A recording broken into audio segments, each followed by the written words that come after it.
Captain's log, stardate 57931.4. The crew is restless. After spending too many months piecing our ship back together, we're finally about to venture out on a new mission. And the crew isn't letting this unprecedented ion storm slow them down. They're ready for something different. I know I am. Perhaps more than any of them. Fortunately, nothing ever stays the same. It's entropy, the nature of the universe. Change is inevitable. And while entropy says order gives way to chaos, in this case, change is good.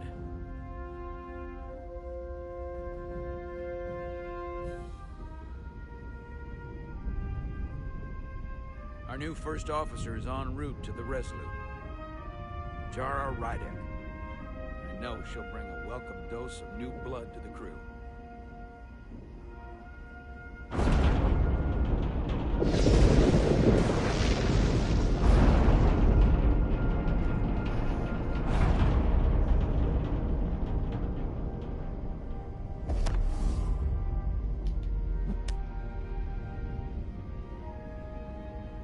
Thanks. No problem. I'm not great with flying. But these little shuttles are the worst. Here's a tip. Don't close your eyes. You'd think that would make it easier, but it only makes it worse. Look out the window, pick a star, and just focus on that. I'll give it a try.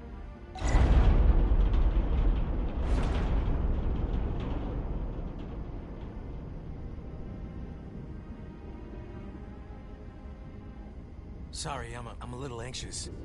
I hadn't noticed. I'm on my way to my first assignment. When we get to the starbase, I'm transferring on to the Resolute. So am I.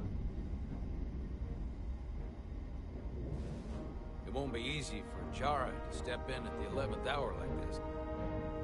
But if she's half the officer I knew she could become when she was a cadet at Starfleet Academy, she'll be the XO this ship needs right now. Oh, that's awesome.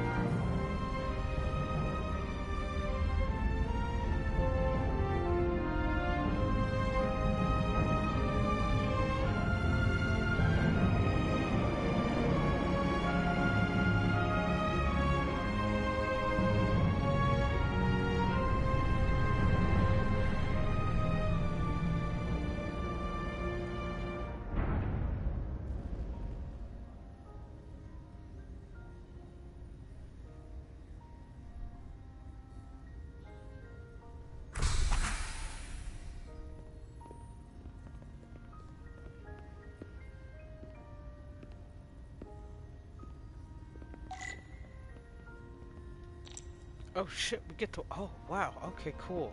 Oh, we're gonna explore. Look at that. R2 to interact. A starbase on the very edge of Federation space. Long way from home now. That's cool.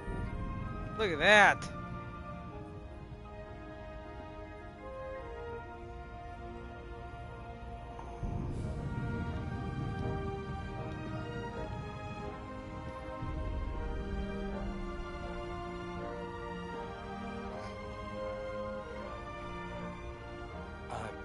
Commander? I'm not usually such a nervous wreck, by the way. I actually did well at the Academy. Oh yeah? Maybe you've heard of the Torvalin test? Yes. Sounds familiar. It's a tactical simulator that makes the Kobayashi Maru look like a picnic on Pintaris 5. Anyway, I finished in the top 20. Not just in my class. Motherfucker bragging now? I mean, all time. In the history of the Academy. Alright. Really? That's quite impressive. Thank you. It was tough. But you know, I set my mind to it and it paid off. Jesus, the fucking graphics on this. Oh, this is a good Please game. Place your hand here. Hold it there for a few seconds. Let's see.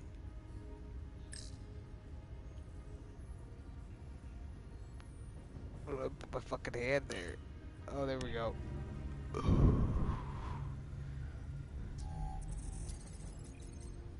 Welcome, Commander Rydek. Wait, you're Jara Rydek? You absolutely crushed the Torvalin test. You finished in what, like the top 3? That would be me. Now I'm really... It's an honor to meet you, Commander. Sorry, I didn't realize before. I just came off Now the you know, shuttle and was motherfucker. glad to be on solid ground. Well, now you know. Keep your eyes and ears open and you might pick up on things. Boom, boom. I believe Commander Ermot is expecting you. He's in the concourse just ahead. This is fucking awesome. See you on the Resolute.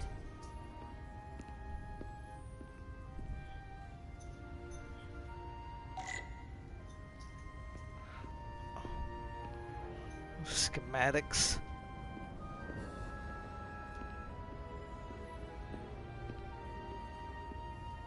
Good day, Commander.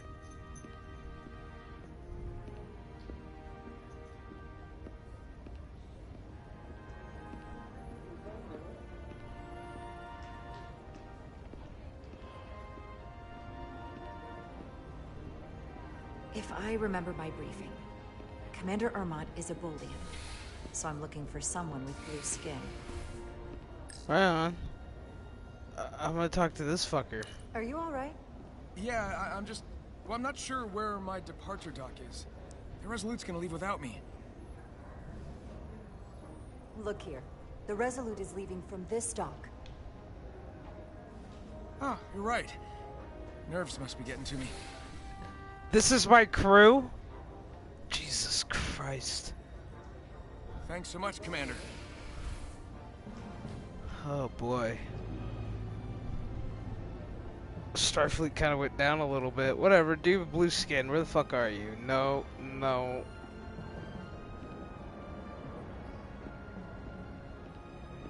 Bitch with green skin. Oh. Starbase 128 has 4 docks. Cool. It's a small starbase. Excuse me.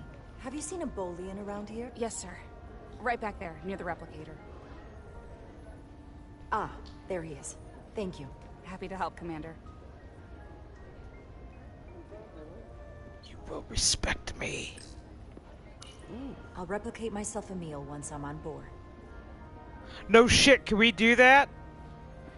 Oh. Excuse me. Fuck out the way.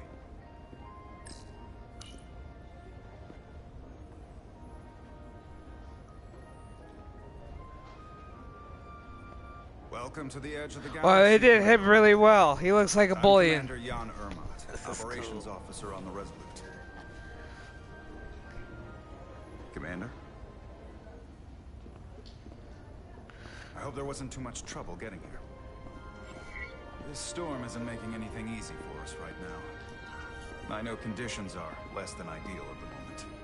It was a bit bumpy, but otherwise okay. My apologies. This storm is unlike anything I've seen before. We're grateful you were able to come fill our first officer vacancy at such short notice.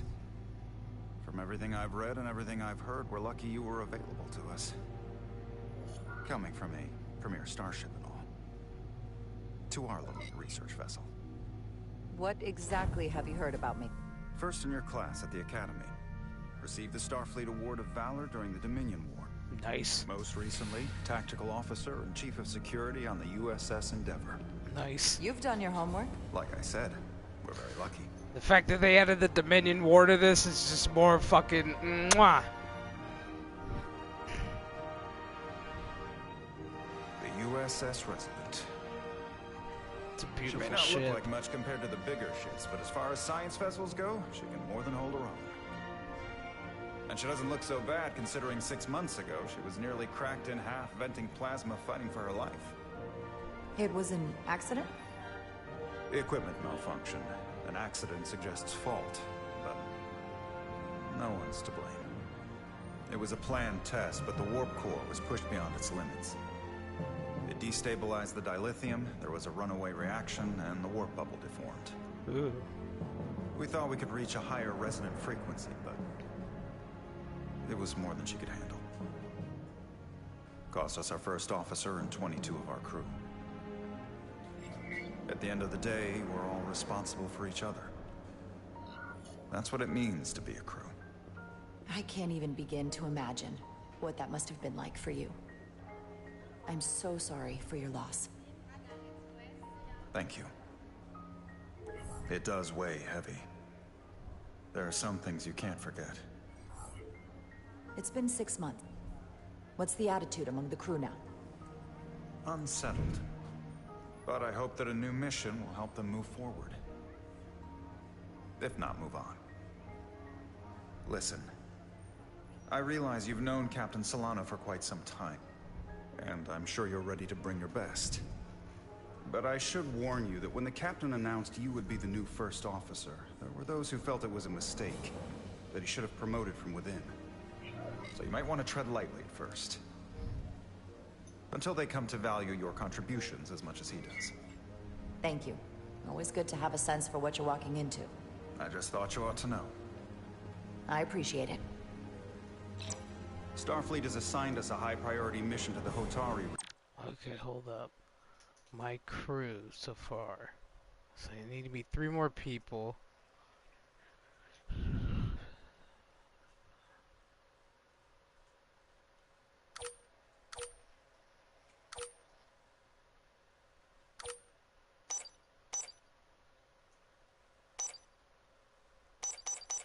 Okay.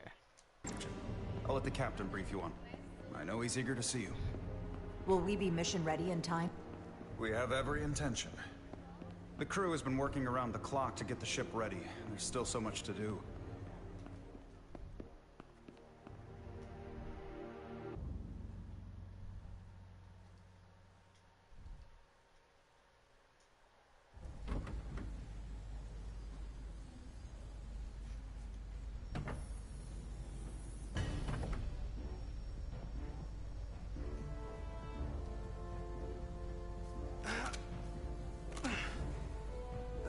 Stuck.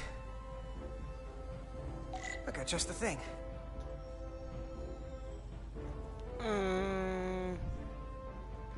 Hold on.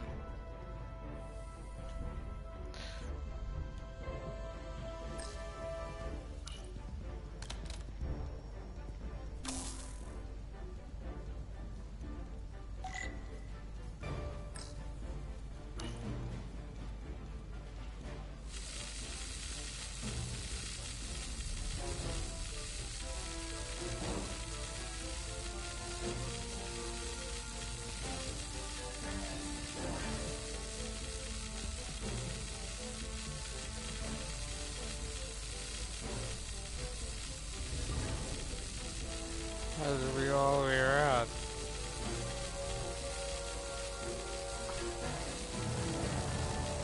Haha! Yeah. Got it.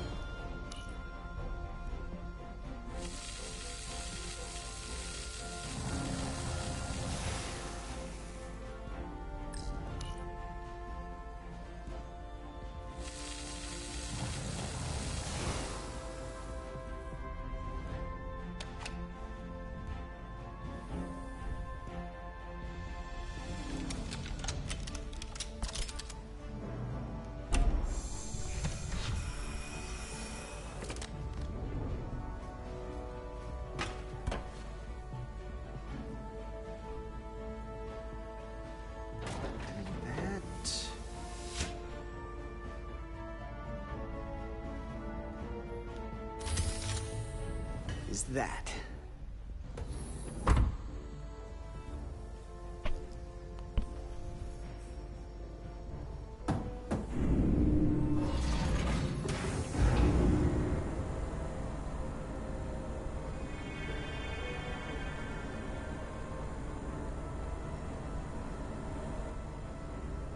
I thought the thing was totally fried.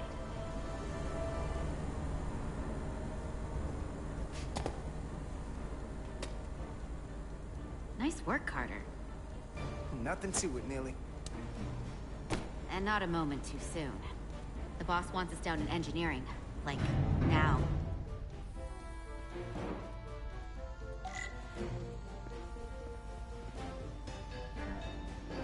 Let's go read the lower decks. Oh, that's to run. Got it.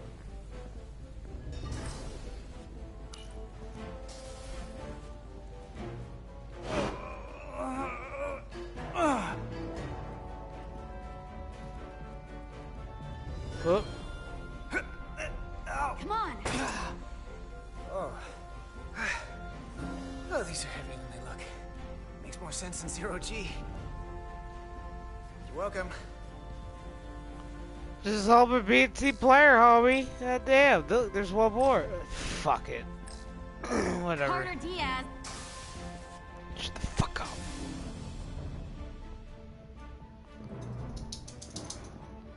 This is pretty. It's kind of has a TNG / Voyager vibe. Bitch, lead the way.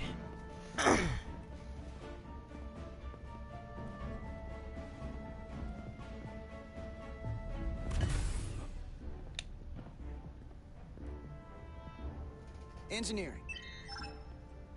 I heard the new XO just arrived. Won't be long before we get underway. I just hope whatever Chovak called us down for, it's something good. I can never tell with him. I'd rather not end up degaussing plasma manifolds. Hanging upside down makes me queasy. You and me working together, we can tackle anything he throws at us. Your optimism is positively contagious. Yay, my dad's Father's Day present was delivered. Hee.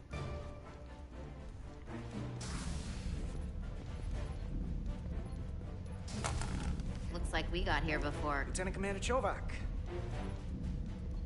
We were just looking for you, Commander. Petty Officers Ed Solar, Diaz. I was beginning to think you would be late. We are all hands on deck right now, which means if you are not at your post at the appointed time, I do not have someone to replace you. A point I have been forced to make to Petty Officer Ed Solar on repeated occasions. Apologies for the delay, Commander. I do not want your apologies. Simply see to it that it does not happen again. So, I don't suppose you wanted us down here to check in before we go off duty? Equip yourselves in EV suits to work on the exterior of the hull. I need you to tune the structural integrity field for optimal performance. The subspace distortions and ionic interference we are experiencing are preventing the proper calibration. But this ship must be ready to depart shortly, despite the storm. The precise nature of these disturbances are not fully understood. But many systems have been affected by the wide band of emissive Doing a activity. spacewalk? Whatever it throws at us, we'll be ready. We've got the best chief engineer in the fleet.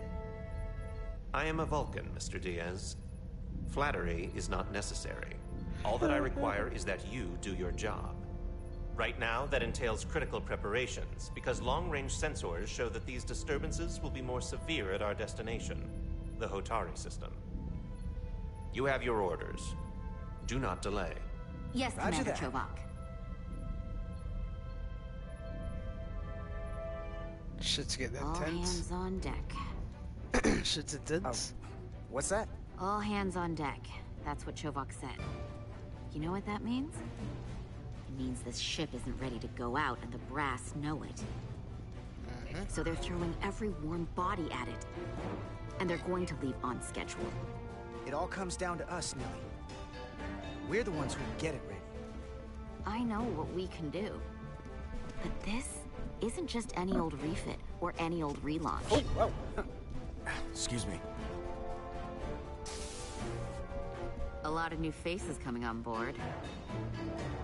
It's gotta be tough coming as a replacement. That's for sure. They seem all right. Something that happened 6 months ago while they were off on another ship? Well, that's nothing to hold against them. Yeah, you're right. I guess getting a little new blood on board doesn't hurt.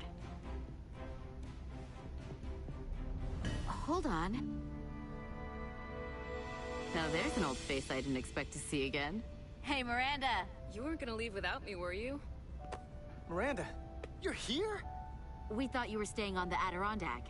Transfer came in at the last minute, so I figured I'd slum it on this bucket of bolts.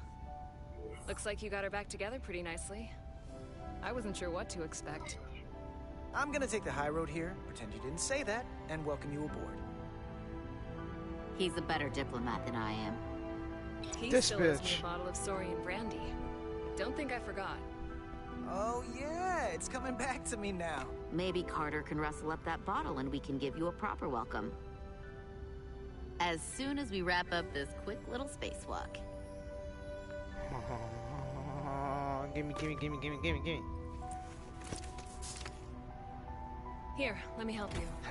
Thanks. So what's the word? Are you back in the security rotation? Yep. Still running with the usual suspects. Whoa. Good to go.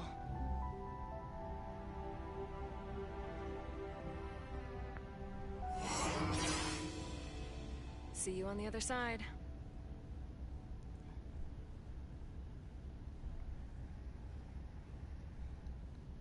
Activating magnetic souls.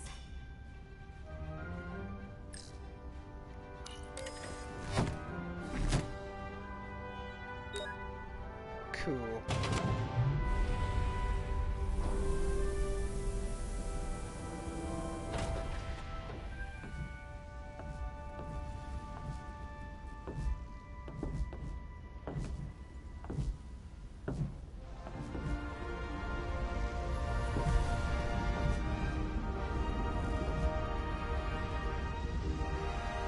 That view never gets old. Let's go.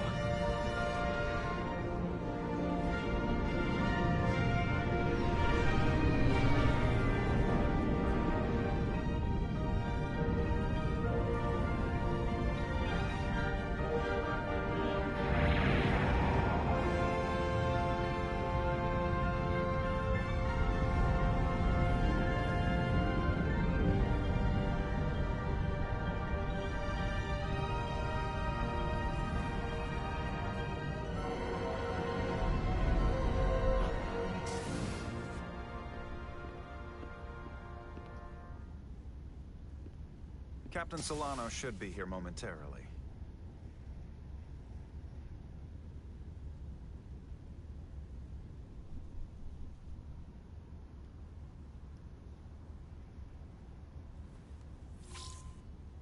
You'll have to forgive me, I don't know much about Kobliads.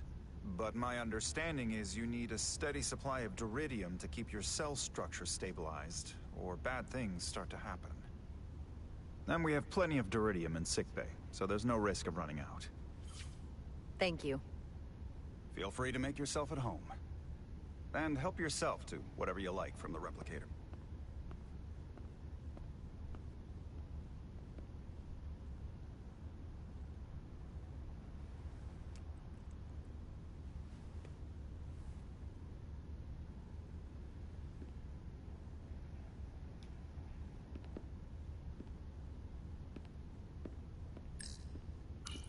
Just a sip of something. Ractigino.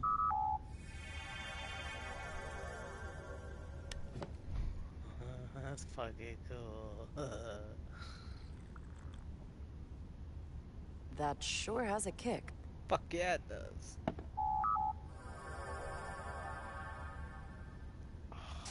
Jara Rydek. Last time I saw you, it was graduation from the Academy.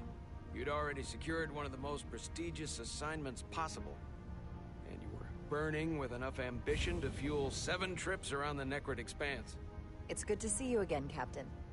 I could not be happier to have you on the Resolute.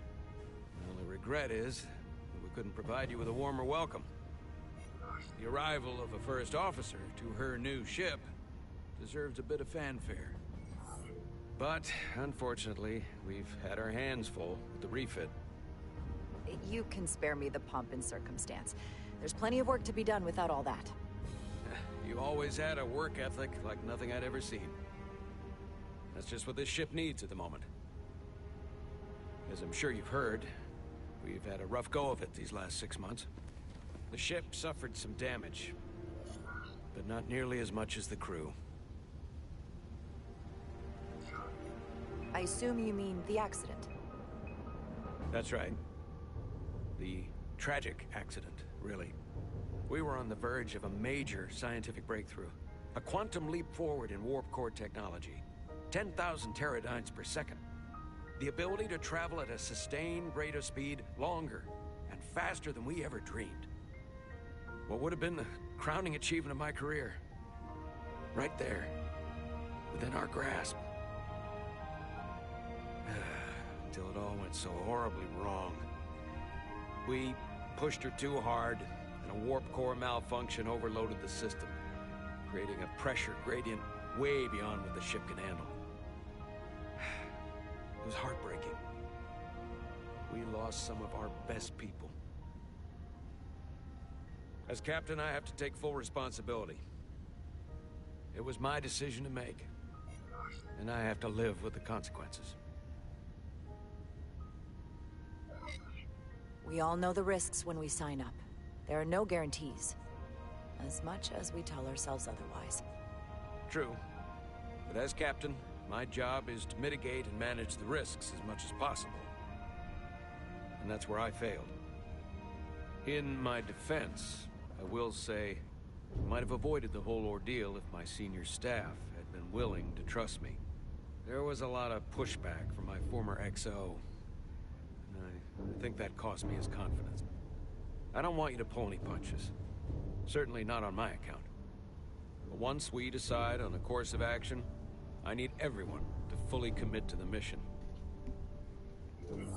Anything short of that just won't work. And that's when things start to go sideways. Whether I agree or disagree, I can promise that I'll be honest to a fault. Good. That's exactly what I'm looking for. But at the end of the day, it has to be my call. Look, I'll be blunt. We can't afford another mistake. Or at least, I can't. I feel like my career is hanging in the balance here. We need a win. Something to restore the crew's confidence. I understand. On a more positive note, Starfleet has tasked us with what they're calling a mission of the highest priority. Escorting a senior diplomat to Hotari space. Two previously peaceful and otherwise non-aggressive civilizations now find themselves on the brink of all-out war. So it's a peacekeeping mission.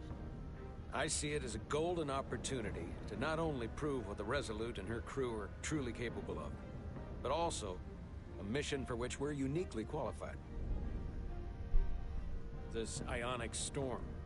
Our long-range sensors suggest it's several orders of magnitude stronger than anything on record. A total anomaly like nothing we've seen before. And you'll never guess where it leads. Hotari. Exactly. Very nearly in the precise location where we're headed. Where I imagine the interference will be exponentially greater. But the diplomat will brief us on the details of the rendezvous. Who is the senior diplomat we're escorting? That I don't know. Starfleet hasn't said. But I don't want to get ahead of myself. I expect we'll have some rough sledding when we arrive, so I need you to prepare the crew for the worst. There's just one more thing I want to clarify up front. The metric that for me will be the ultimate measure of your success. What is it? If after serving as my first officer, you don't one day find yourself with a ship of your own, then I will consider it my personal failure. When that might happen is entirely up to you. But it goes without saying, you have my full support. It's been a dream of mine since before I can remember. So I would be honored to become a captain someday. As long as you're willing to do the work, you have my promise. I'll do everything in my power to see that it happens. Thank you. Come, let me introduce you to the crew.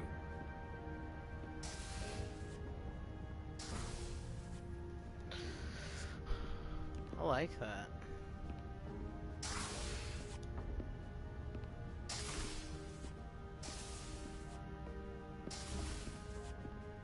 Oh, we're going on the bridge.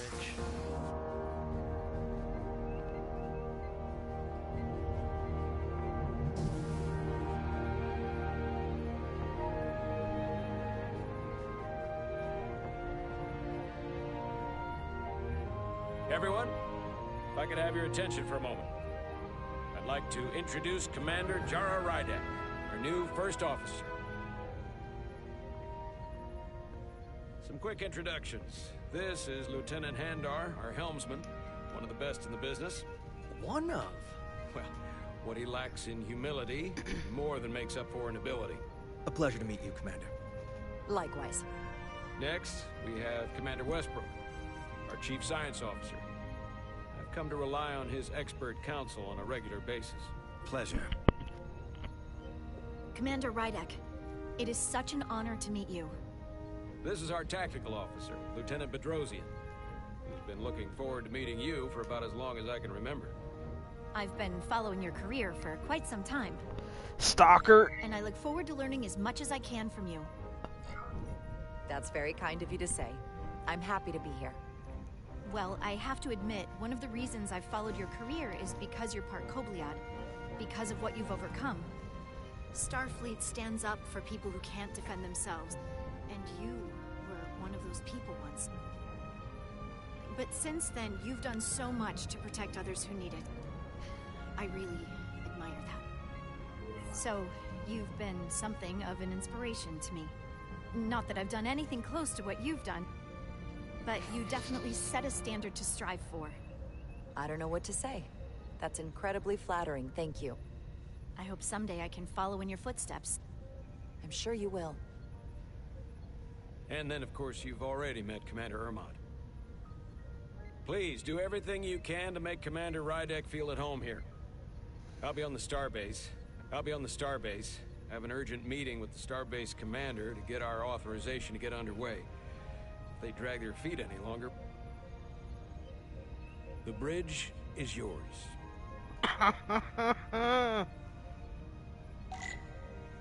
Tactical. Sit in the captain's chair.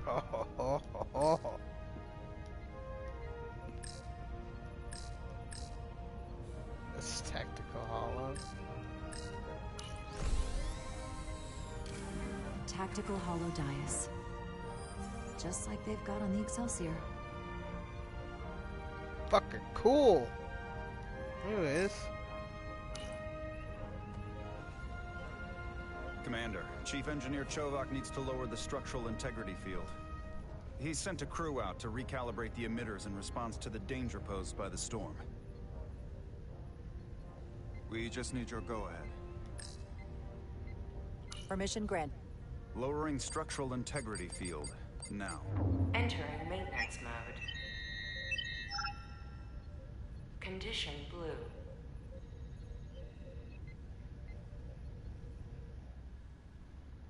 That was fucking cool. The storm is getting worse. Looks like they turned off the Sith. Great. Let's get to that emitter.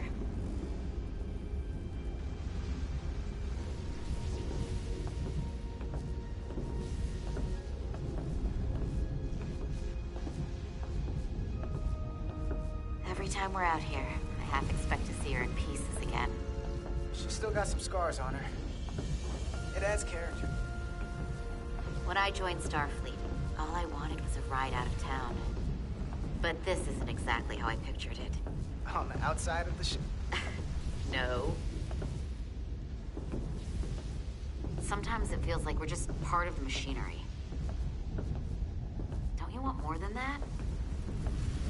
I mean, Starfleet is noble and all, but it's still a machine. Yeah, of course I do.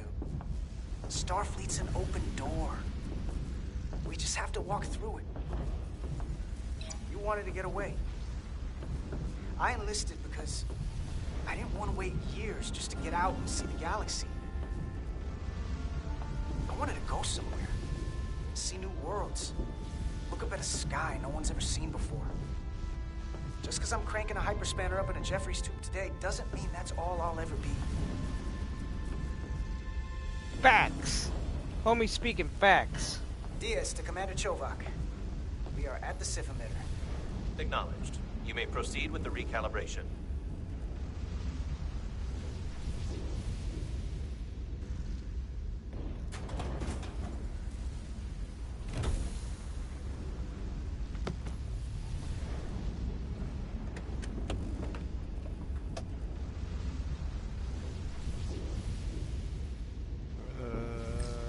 Assuming this one.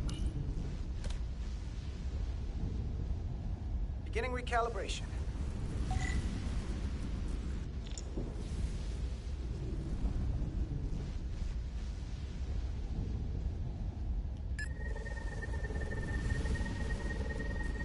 Careful. Too much action and harmonics will deflect the alignment.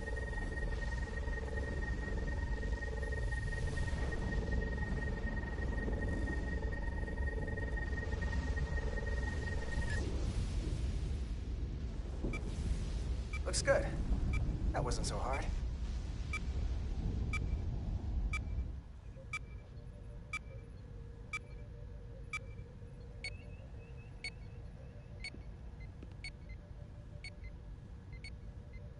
Commander Westbrook, right? Chief Science Officer. You remembered my name and my rank. Impressive. Yes, I'm the Chief Science Officer, and I have the dubious honor of being the most senior officer on this bridge. At least I know this ship inside and out. Better than just about anyone. What a very impressive list of credentials. This is a research and discovery ship, first and foremost. Now with a former tactical officer as its new first officer. I'm curious, though. A Kobliad, or half in your case, is an odd choice for first officer, given your vulnerable condition and all. But if, as an example, we found ourselves in a hostile situation, and you were suddenly incapacitated because you needed an infusion, what would happen then?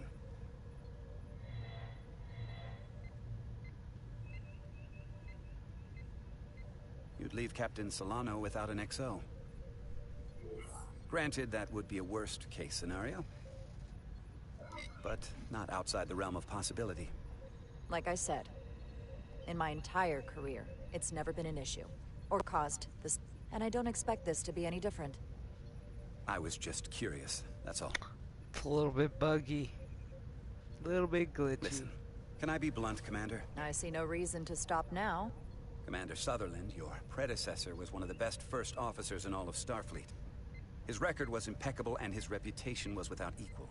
I mean no disrespect, but the shoes you're stepping into are almost impossible to fill. He was loved by the crew. And he was one of my closest friends. So I can only hope that you'll live up to expectations. I don't think I could ever replace Commander Sutherland. And it would be a mistake to even try.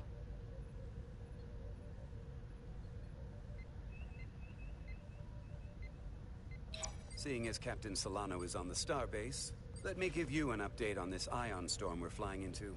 It's unusual, unlike anything I've ever seen. At the moment, I can't tell you if the Resolute will shrug it off or if we're putting ourselves at risk. However, if we learn more about its patterns, its nature, we can come up with a scientific countermeasure. Just a moment.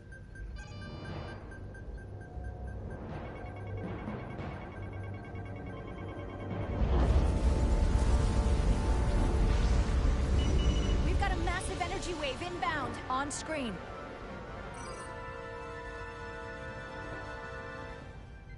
Tracing its trajectory. Starbase docking clamps are holding. The storm's emissions are fluctuating, coming in waves. And if my projections are right, we're about to get hit by a wide-band burst of ionic energy. Like a tsunami. I'm reading power abnormalities. Red alert! Aye.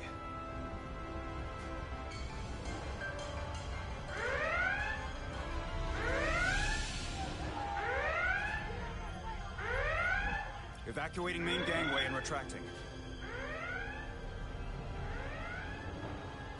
Putting sensor visualization on screen. With the structural integrity field shut down, we can't take a direct hit. Time to impact. 1 minute. Shield systems are severely impacted. We have limited protection. I need every available solution. What are our options? We can weaken the impact of the storm with a deflector pulse. Wait, there's a... I'm sending all auxiliary power to the deflector dish. Send the aux power to the shields. We can't reactivate the entire shield bubble, but it's a directional threat. So we can orient all we have towards the wave. You have to believe me. We only get one shot at this. We can't afford to get it wrong. That's Fuck, right. man. Which is why we need to send power to our shields. No, Commander man. Westbrook, use the deflector dish. Already working on it. Optimal timing displayed. What, I feel like I just fucked Good. up. Send the pulse on my command. Fuck. Now. We got it. Nope. This is it. All hands, brace for impact. Maybe.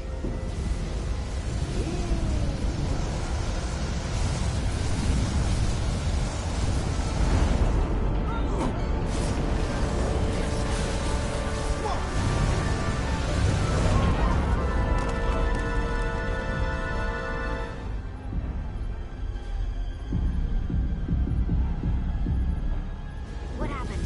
We have experienced a surge of radiation. Oh, you don't say. This radiation supercharged the plasma, forcing it to backflush through the system and creating a dangerous imbalance. Blow out every primary system on the ship. Just tell us where you need us. I need you to traverse the hull to the access port to recalibrate the port nacelle plasma regulator. It's not that bad. Fuck.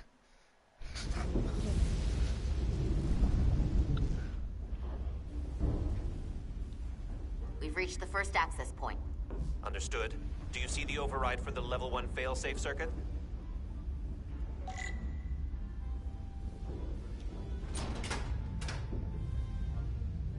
Affirmative. Engage the override. It should allow us to stop the EPS flow to the warp engine without triggering an automatic core shutdown.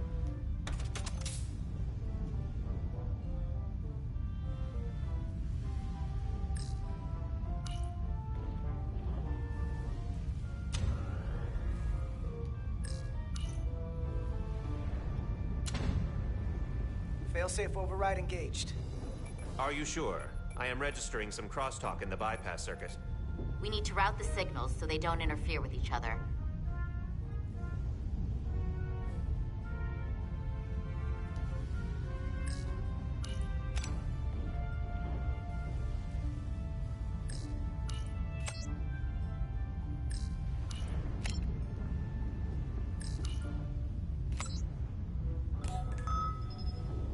Diaz to Resolute. The failsafes are temporarily disabled. Moving on to the EPS regulator. Heads up, Carter. What is that? One of the discharges coalesced. It's coming right toward us. I'm gonna try to disrupt it with my phaser.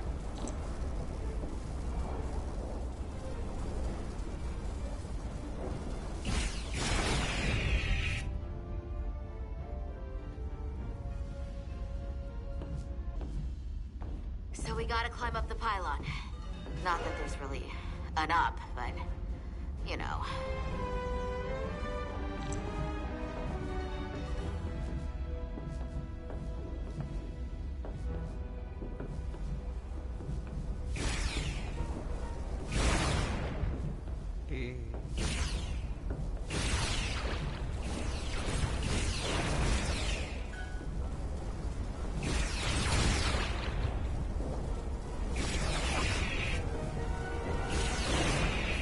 Oh shit! Okay, you so alright? that's what life. Who took most of it? Snuck up on me. That damaged your suit. Energy dampening is down to 60%.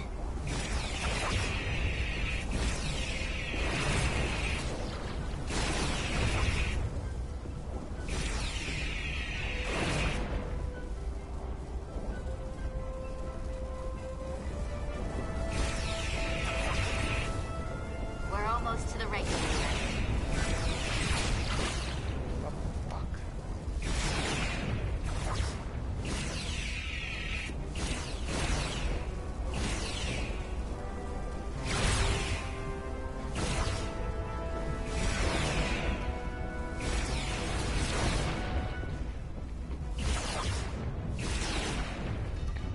We're at the regulator. Opening the access panel. And now halting the EPS flow to the port nacelle. We have little time before it causes an overload in the engine. You must work efficiently.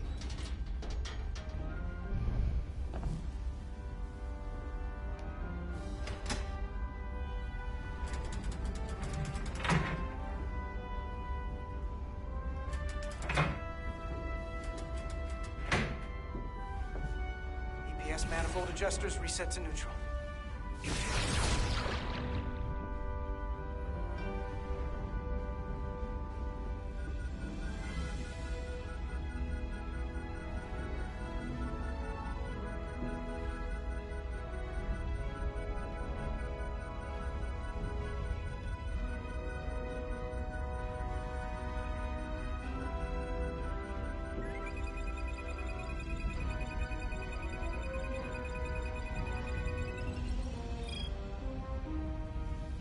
EPS lines to the port warp engine are back in balance. Almost done. Once I cycle the manifold nozzles, Chovak can...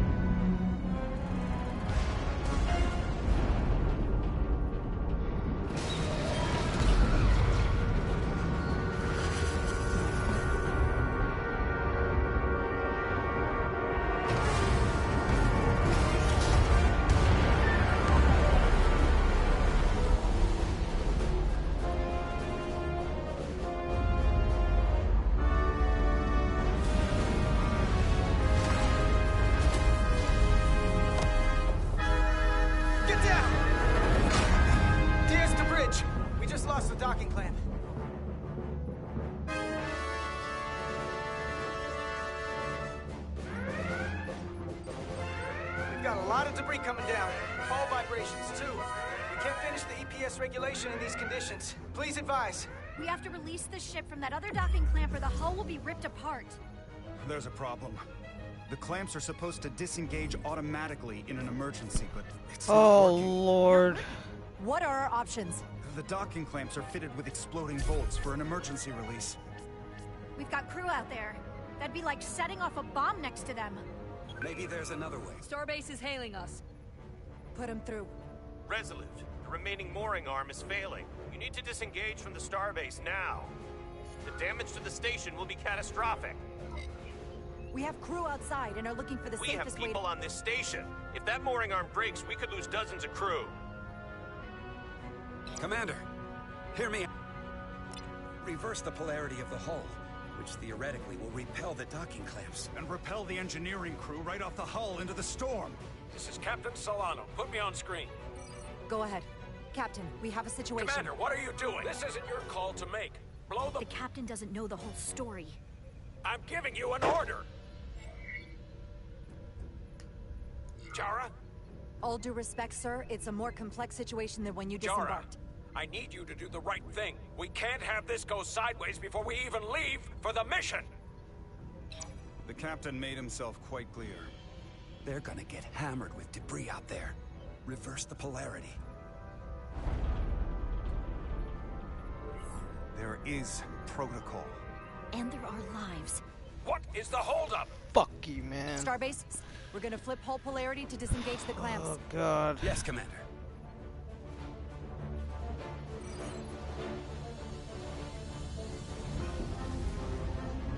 Repair crew, this is Gotta be a captain Jara someday. Repair crew, this is acting Captain Jara Rydek.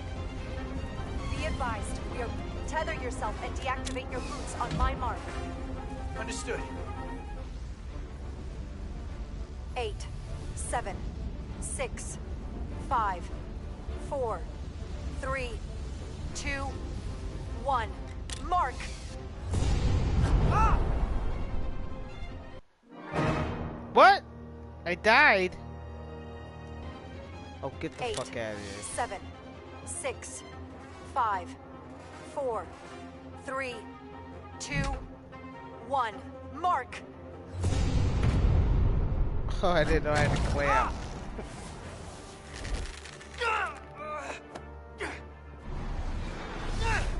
Grab my hand! I got you. Thank you.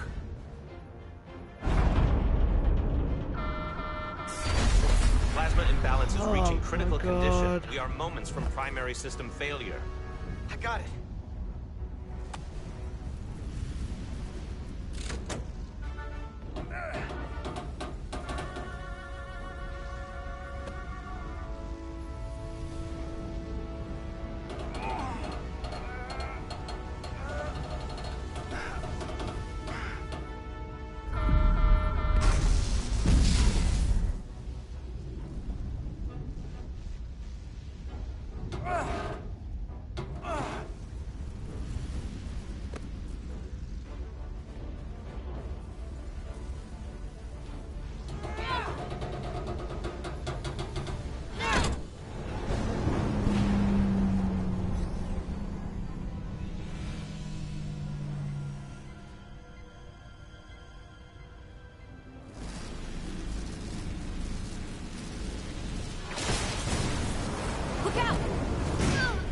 Oh shit!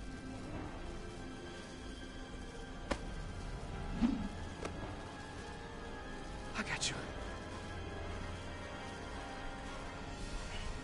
Petty Officer Etzelar's hurt and unconscious. I'm gonna have to tow her back to the airlock. Mr. Diaz, the situation has changed. Mr. Diaz, the situation has changed. It has come to my attention that you are at risk of triggering a substantial... But Commander, the way we came is the nearest airlock. There is an auxiliary hatch near you on the far end of the pylon. You must bring Miss Etzelar there to access... Oh my god. Roger that. Go in there now. Some intense shit.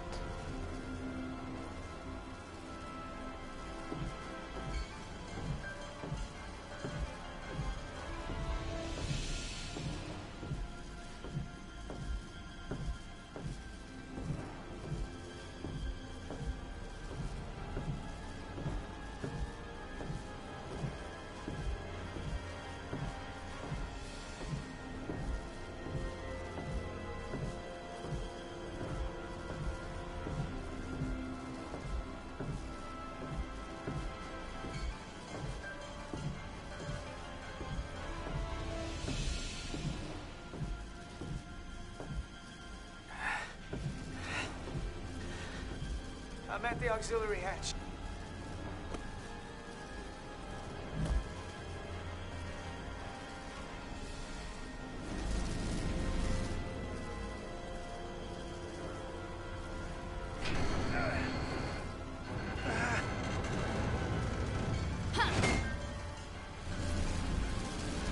You go first.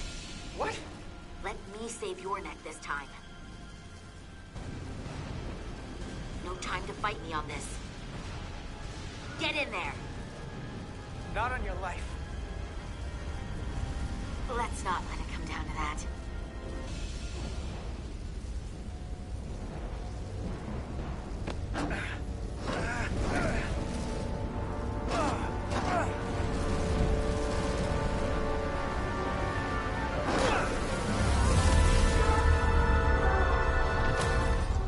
Son of a bitch.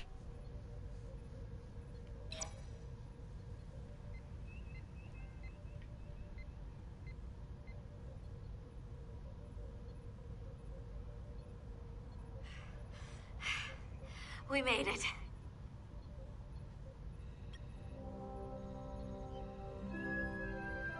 They're safe. Bringing the SIF fully online. Do it.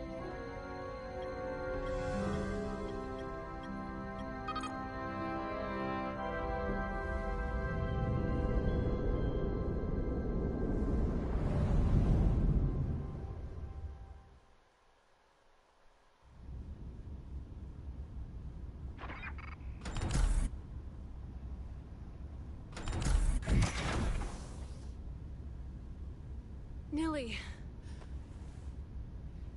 I'm good. Help me with him.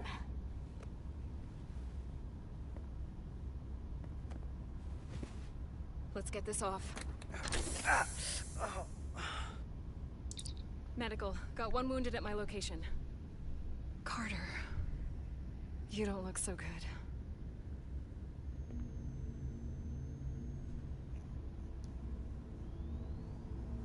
You gotta be more careful. I just got here. I'm not ready to see you two get blown to space dust just yet. Now let's get you down to sickbay. Great.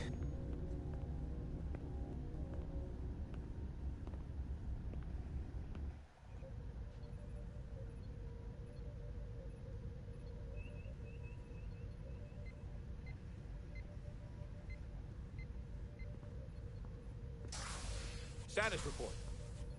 The repair crew made it inside. EPS flow is back to nominal levels. The SIF is back up. How does this affect mission readiness, Mr. Ermot? Releasing the docking clamps using hull polarity minimized damage to the Resolute. We'll have some last-minute repairs to make, but if we reapportion some of the staff, we can make our departure on time. As of now, however, we are successfully moored to the station. Good to hear. Send updates to my ready room. Commander Rydek, with me.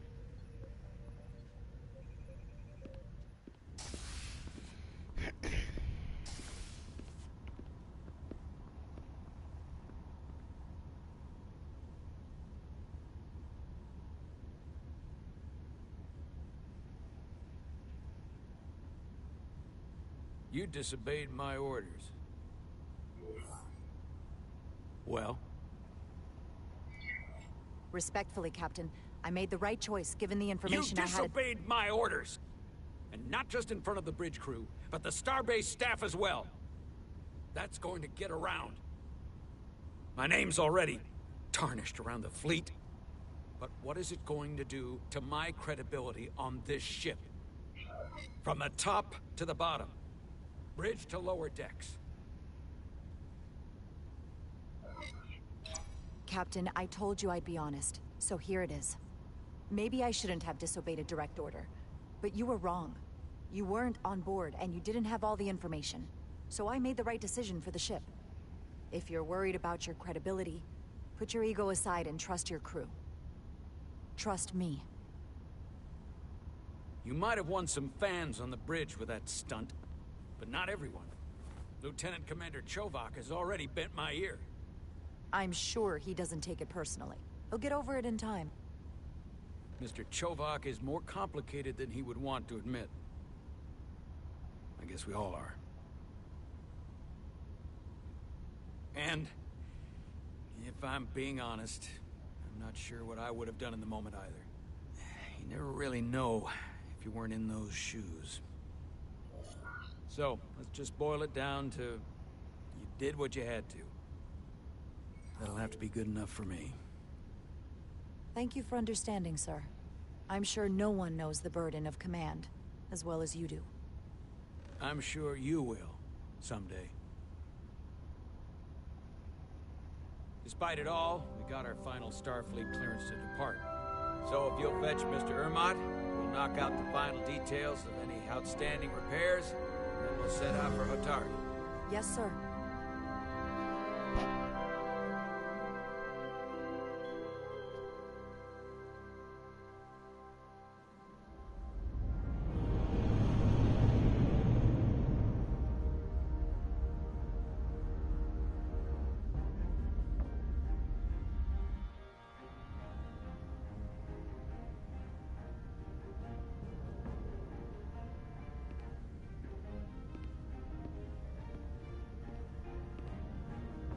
All departments reporting full mission readiness.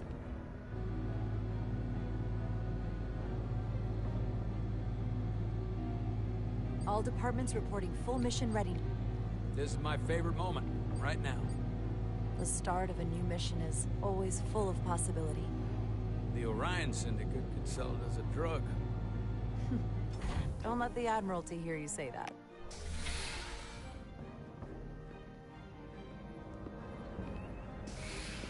Captain on the bridge. Sit. Sit, everyone. You all know, I'm not big on speeches. We're embarking on the first mission since our refit. Let's make it a good one. Disengage docking clamps.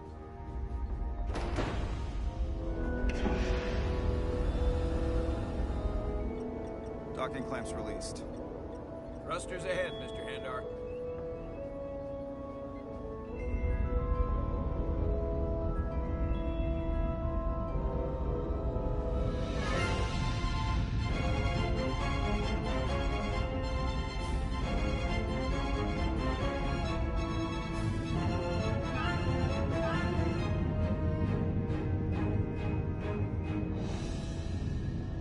Sweet.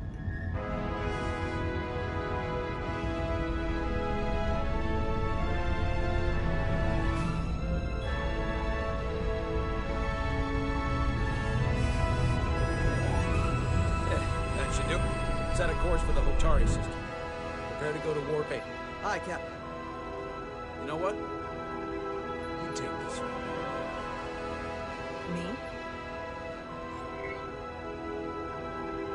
Ugh. Let's do Engage. it.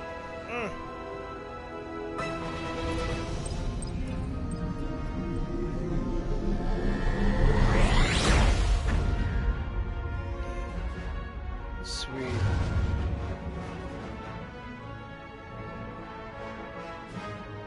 Simple, but effective.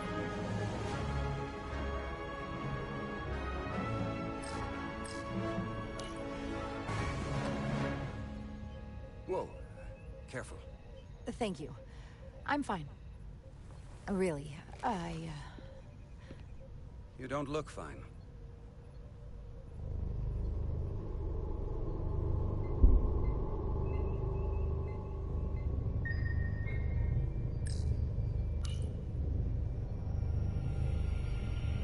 I have to get to sickbay. Go.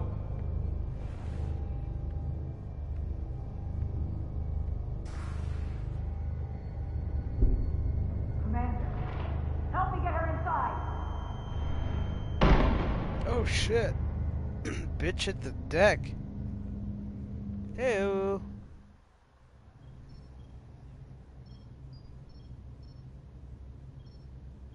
That's a problem if she's got like some issue. It takes like a shitload of energy or whatever. This is gonna be interesting. Let's see this story. This is interesting. Well, that was quite a scare. A few minutes more and it would have been one of the shortest tenures on record for a first officer. Is that the engineer that was out on the hull? That storm did a real number on him, but he'll live. Just needs rest. You should worry about yourself. Your duridium levels got dangerously low and destabilized your cell structure. This is definitely one of the more memorable first days I can think of. My name is Dr. Aram Duval, Chief Medical Officer.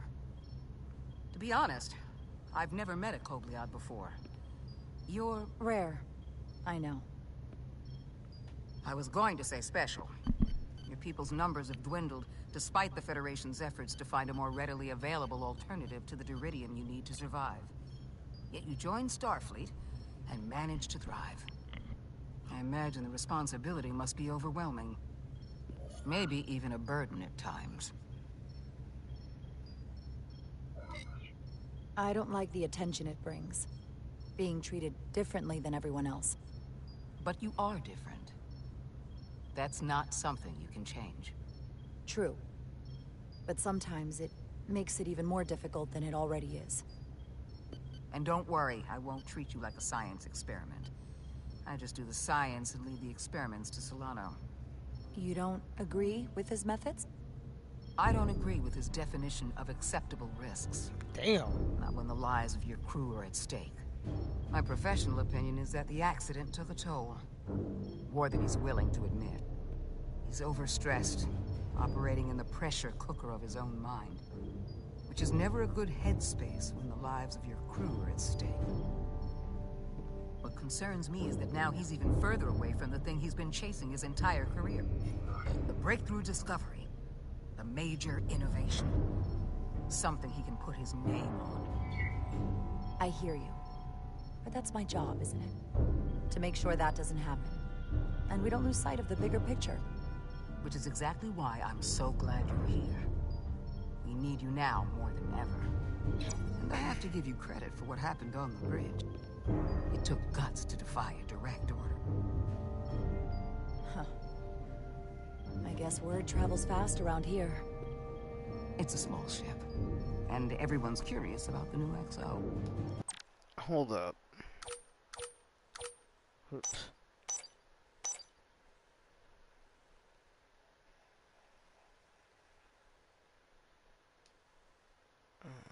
Okay.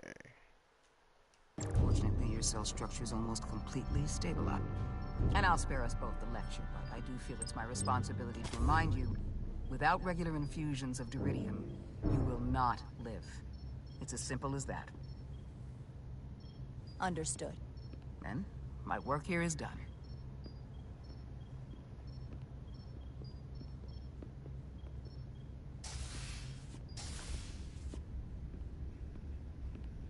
Sorry, I didn't mean to be lurking outside of sickbay.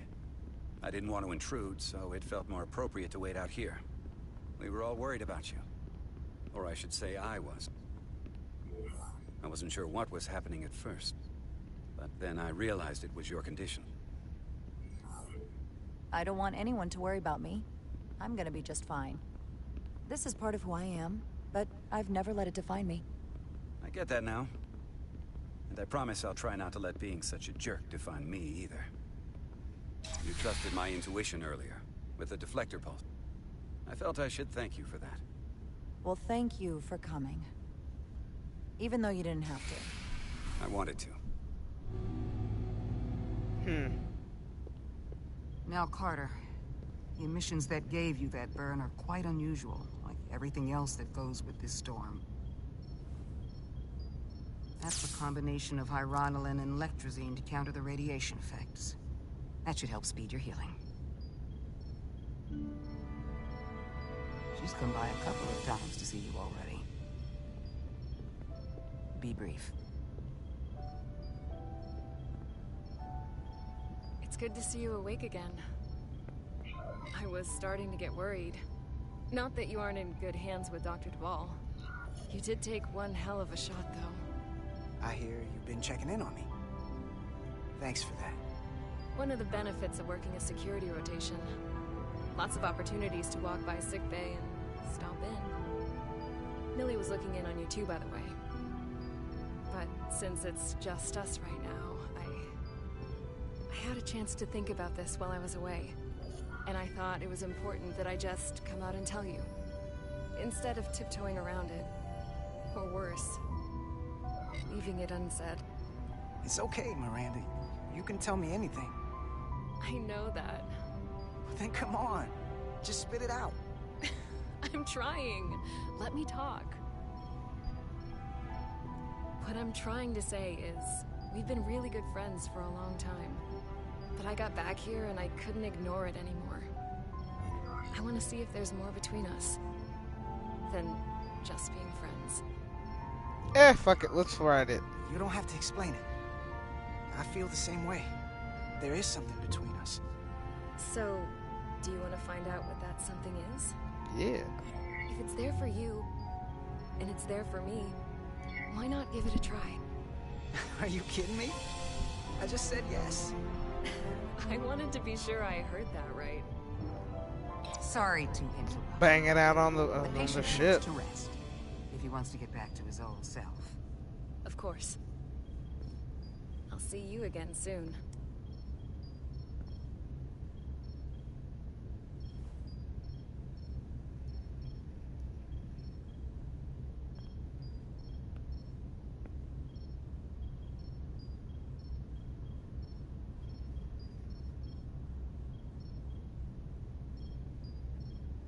His friend's probably a lesbian. I'm just gonna put it out there.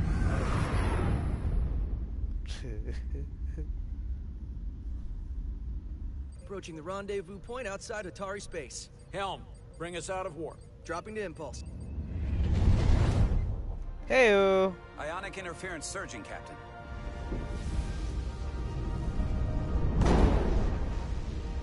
Shield integrity holding. We can take it. We are at the correct coordinates to meet the shuttle. Commander Rydek, find us our diplomat, if you will. Aye, Captain. Let's reduce the noise. Filter out environmental signals. I can manually tune what's left for Federation signal types.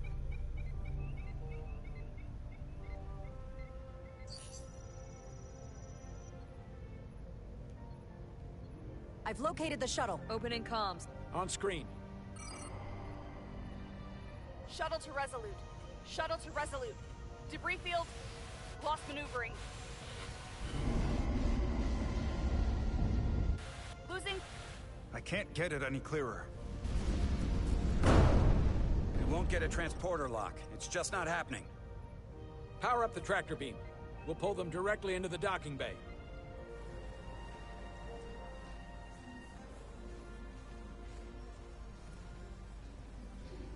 Diaz, you good to run the tractor emitter? Yes, sir. You sure? I'm sure.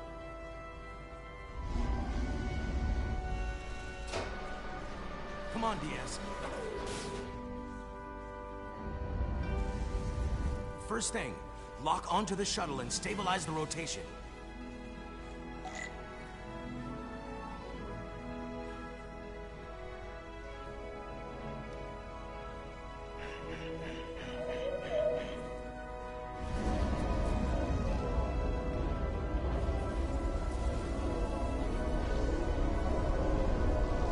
We're pulling in debris. I'm on it.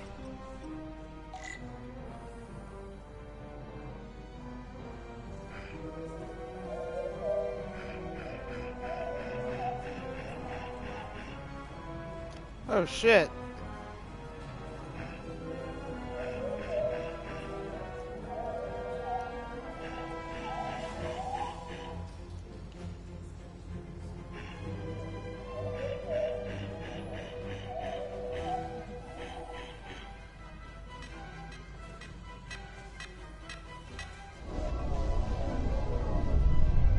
Gotta be fucked up.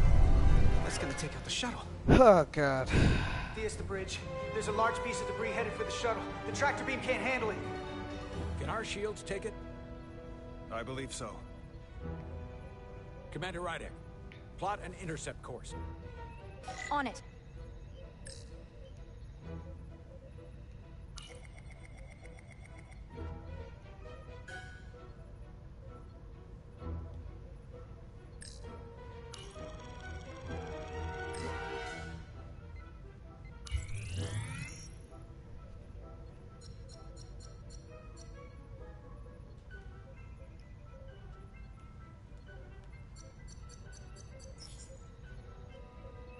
Here we go. Maneuvering thrusters bearing 53 Mark 17. 200 meters on an intercept course. Maneuvering.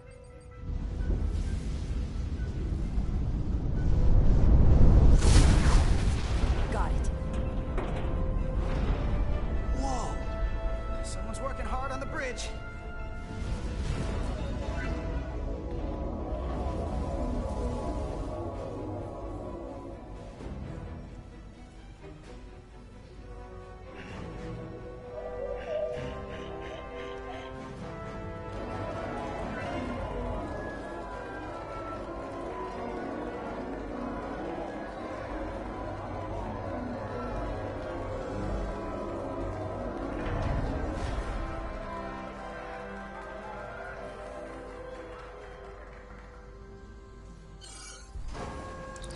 The shuttlecraft on board. Good job. We're on our way down to meet them.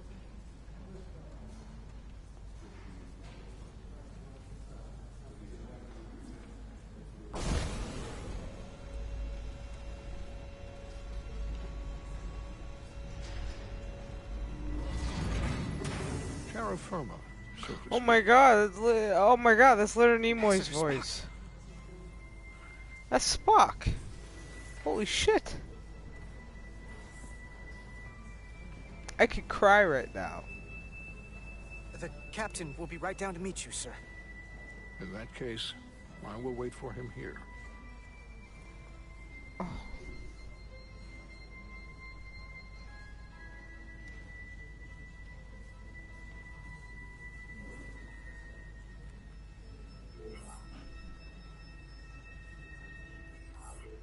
Well, let me be the first to say, welcome to the Resolute, Ambassador. Thank you, Petty Officer... Carter? Carter Diaz. Sir. I am pleased to meet you, Petty Officer Carter Diaz. It appears I have you to thank for my safe arrival. Your assistance arrived not a moment too soon, if I may say so. You're very welcome, sir. I'm glad we could get you here in one piece. Indeed. We thought we were prepared for our arrival in Otari space, but it is evident my craft was not sufficiently robust for such intense ionic activity. The storm has been pretty intense. There was an element that was most unusual. Before you came to our aid, our maneuvering thrusters and impulse engines were rendered inoperable. So we attempted a short traversal at warp speed, only to find that we could not achieve warp at all, even though our diagnostics computer showed no faults or anomalies. What do you make of that? When all indications say that warp speed is possible. But in practice, we find it is not. Well, this storm is one of the strangest phenomena we've ever encountered. It's disrupted other systems. Who knows what it might do to a warp drive? Yes, it would seem further investigation is called for. Take readings, run some additional diagnostic checks, and we'll get to the bottom of this. Quite logical, Petty Officer Diaz. Thank you. Ambassador Spock. Excuse me. I'm honored to have you aboard. I'd like to get right to it. We're already behind.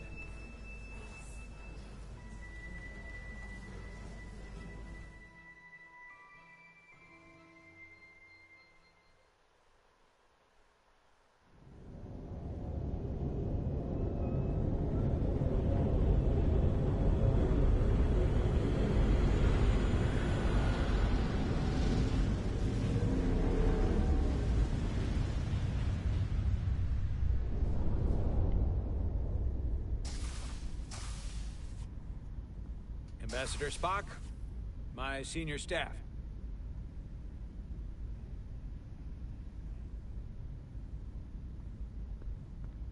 It's not every day that a captain gets to welcome a Starfleet legend aboard. No shit. You flatter me, Captain Solano. May he rest in But peace. legend implies the past tense, whereas I am very much focused on our present circumstances. I didn't mean to suggest you were stuck in the past. You're right, Ambassador. Not the most diplomatic choice of words. You are a legend, Ambassador. There's not an officer in Starfleet that doesn't know of your career. I would never assume that to be the case. We were hoping you could fill us in on the details. We got the basics from Starfleet. Two formerly peaceful neighbors are now on the brink of war.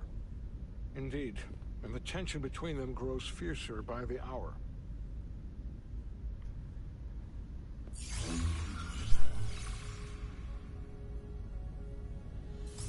Lydia and Hotari. The Lydians are the more advanced species. They made first contact with the Hotari over a century ago. This is Tau, the Hotari moon. It is rich in dilithium, and for decades, the Hotari and the Lydians have shared a mining operation there. The Lydians provide the technological resources, while the Hotari have served as the labor force. The stability of that arrangement was the source of their peace, until recently. The Hotari have suddenly and forcefully seized control of the mining operations and expelled the Lydians from their system. That is the official story, as told by the Hotari when they requested Federation mediation. But the details remain scant. Communications between all parties have been limited by the ionic interference. Have the Lydians retaliated against the Hotari? Or taken any action against them? Surprisingly, they have not yet responded in kind. They were open to a Federation presence, but it is unlikely the relatively primitive Hotari forces would stand a chance against the Lydian fleet in open war. Left unchecked, this conflict will result in more bloodshed, which is what we are here to prevent. And the dilithium trade hangs in the balance. Clearly, the Hotari have been exploited in this relationship. Maybe we can persuade them peace is the more profitable alternative for everyone. They both profited from the mines. And for the Hotari, something is better than nothing. Peace is our objective, after all. If we could convince them, it would restore the peace. But we would need the Hotari to accept a difficult compromise. Made all the more difficult by the emotions flaring on both sides, no doubt. Neither the Lydians or the Hotari are members of the Federation, so we can't make them do anything. There is an additional complicating factor I should mention. In the past, the Federation has relied on the Lydians as a source of dilithium. That certainly changes things. Federation sources its dilithium from a lot of places. Yeah, and this is one of them. We could use that as leverage with the Lydians. They'll want the Federation to continue buying from them. There might be something to that, Commander. Putting that on the table could make the Hotari more hostile. Given the Federation's involvement in the Iridium dilithium trade, Captain Solano and I must make every effort to appear neutral in these negotiations. What worries me is if this whole thing unravels, and we're at the mercy of the storm at less than full strength. We can't let it come to that. Considering what the Ion Storm has done to our ship, and the Ambassador's shuttle, we have to assume the Elydian fleet has had problems with it as well. This recent surge in the energy disturbance temporarily levels the playing field. Commander Westbrook is correct. The energy anomalies around the Hotari systems have been noted in the past. But they have never been observed on the orders of magnitude we have seen in recent weeks. That may answer why the Hotari were able to strike back after so long. They finally had an opportunity, and they took it. That would also explain the Elydians' restraint. And reason to learn as much about the energy anomaly as we can while we are here. We do not want to be caught at a disadvantage of our own.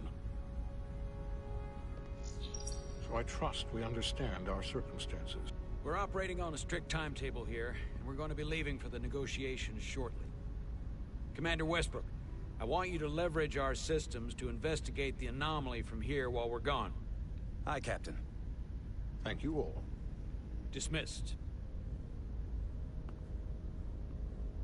I want to speak to both of you privately.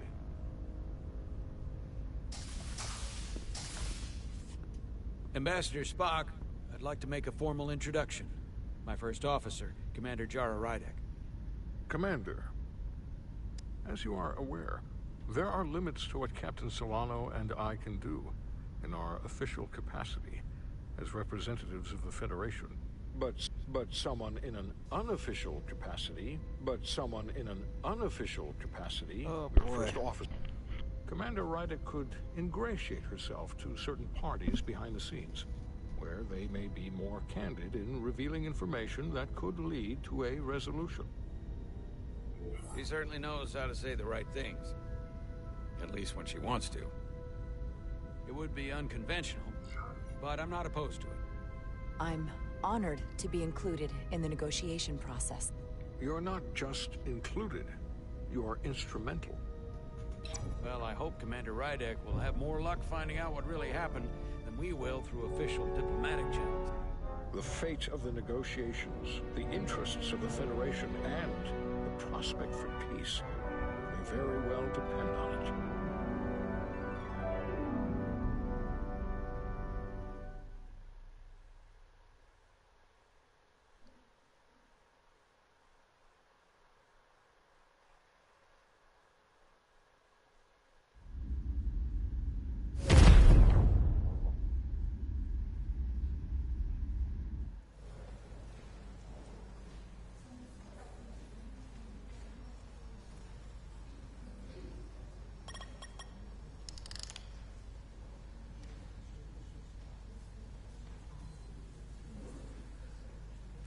Mr. Diaz, I understand you have already discussed the warp drive failure with Ambassador Spock? I have. It is imperative that the Ambassador's shuttle be flight ready. I need you both to ascertain the root cause of the system failures he encountered. I'm surprised, Commander. I thought you would have wanted to work on Ambassador Spock's shuttle yourself. I respect the Ambassador and his many accomplishments, but I do not derive any satisfaction from interacting with his shuttle as if it were somehow transubstantiated through its association with him. Especially when I have the entirety of this starship to concern myself with. The Ambassador asked me to take a look, and I'm ready to crack this thing open. Good. You could learn from Mr. Diaz's focus. I'll take notes. Then I will leave you to it. Make note of any abnormalities in your report. Carry on. It seems like he's warming up to us. Yeah. Even Chovok has to look at that face and know you've earned some real respect. And I have to admit that I owe you one. You were right to make me go first. I don't know what I was thinking. You did the smart thing. You've pulled me out of trouble how many times? Call it even. Okay. At the very least, maybe I can track down that bottle of Saurian brandy you're still on the hook for. But first, we have work to do.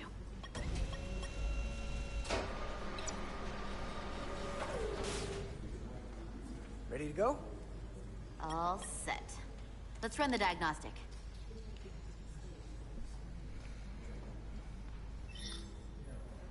Oh, this is cool.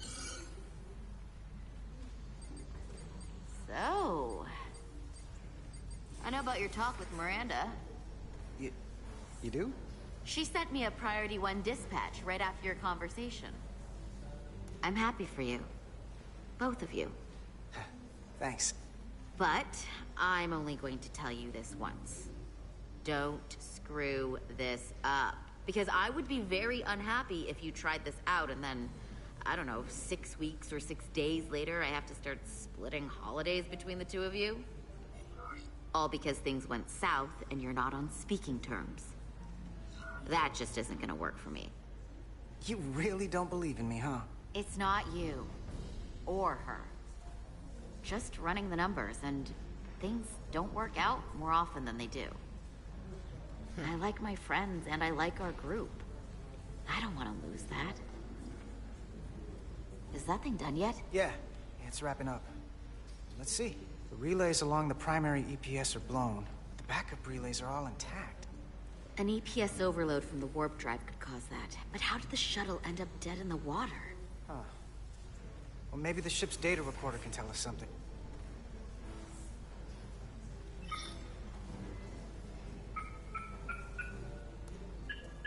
Here.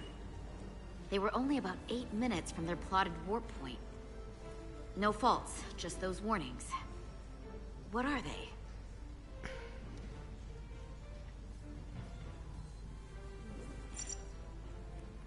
The warp field became inverted suddenly. I've seen this happen when the center warp coil cracks. A cracked warp coil throws a fault code. Still, we should take a look.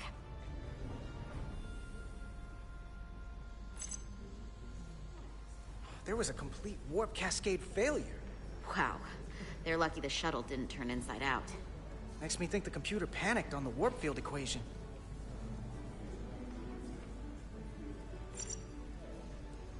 Subspace variance out of tolerance. What does that mean? It means the main navigation array lost sight of space somehow. Means they were fucked. The array going offline caused that? Yes, but it should have also thrown a fault code. Any one of these failures should have thrown a fault. If it was caused by a system failure. None of this caused the relays to blow. Roll forward to when that happened. Yes, ma'am.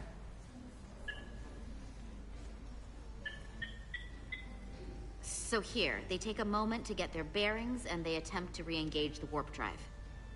There. That's the relays blowing. And look, there's another warp system alert. They're all the same. Subspace variance out of tolerance, or warp inversions. Finally, there's a complete warp cascade failure. Then it's one of two things. Either a warp coil is cracked, or the navigation array is offline. That makes sense. Divide and conquer. You want to check the warp coils or the navigation array? I'll check the other. Let's not overcomplicate this. One of these systems is likely broken. I'll check the nacelles for a cracked coil.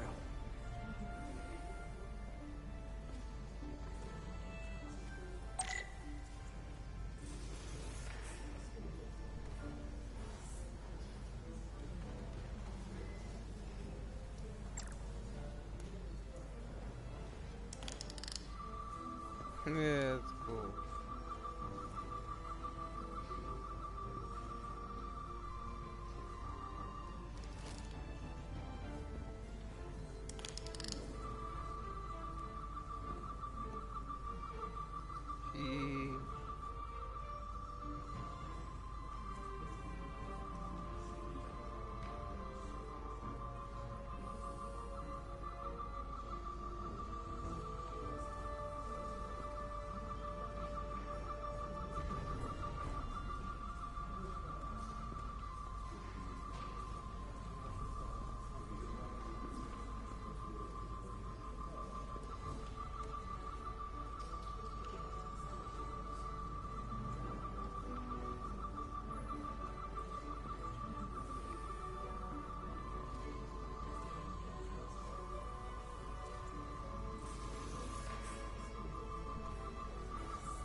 back out of this? Oh shit.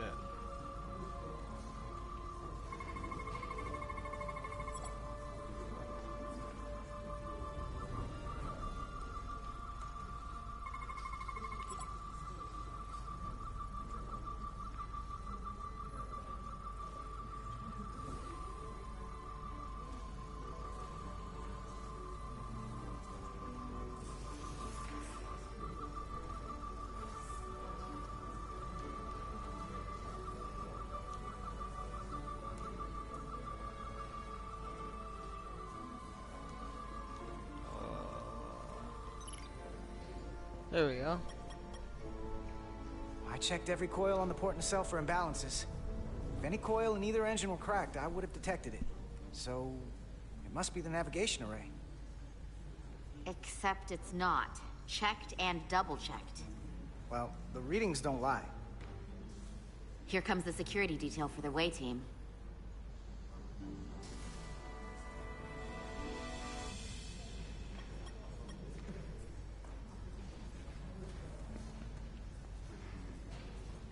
Hey. I'm not here. We're escorting the negotiating team to the surface as soon as they come down from the bridge. I don't want to interrupt some important work. I was just hoping to see you before I go.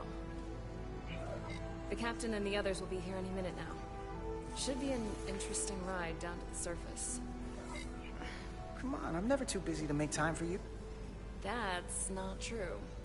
No. But I am glad you came by. No, that's more accurate. I gotta be precise with you, huh? Hey, Maris. Aren't these those button pushers you're always hanging out with? And you're the phaser jockeys we always beat in Parisi squares, right? All aboard for Hotari. That another one of the captain's railroad things? Gotta be.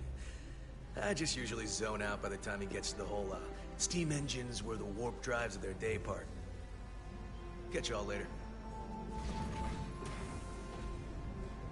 You don't want to miss your train. I do have to go.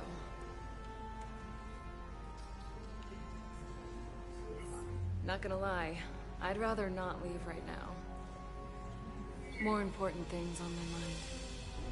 Go on. Do your job. I'll be right here waiting for you when you get back. You better be.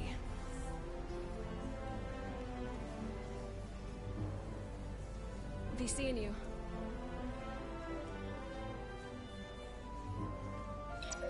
Watch, this chick's gonna fucking die right afterwards. That's Diaz. If you could float back down to reality, we still have a ways to go. All right, where were we? So, the warp coils in the navigation array are fine, but the nav computer doesn't seem to think so. I'm out of ideas short of field stripping the shuttle from bow to stern. You wanna take this out of the shuttle and throw it on the bench? Oh, real hands-on maintenance. I like it. Okay, the nav computer is patched into the ship. The ship's computer can double-check our work. If the shuttle's nav computer's putting out false data, we'll know it. Let's run through the shuttle's logs again. Running now.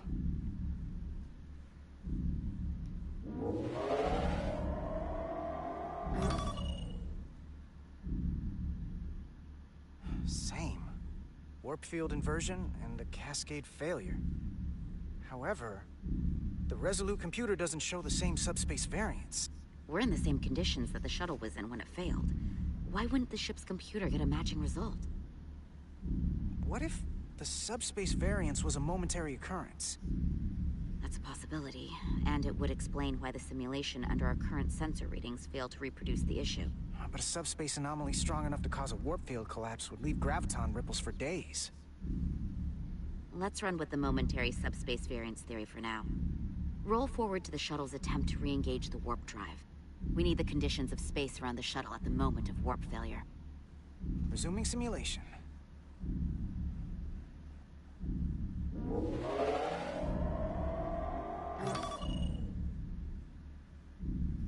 Error in warp field calculation.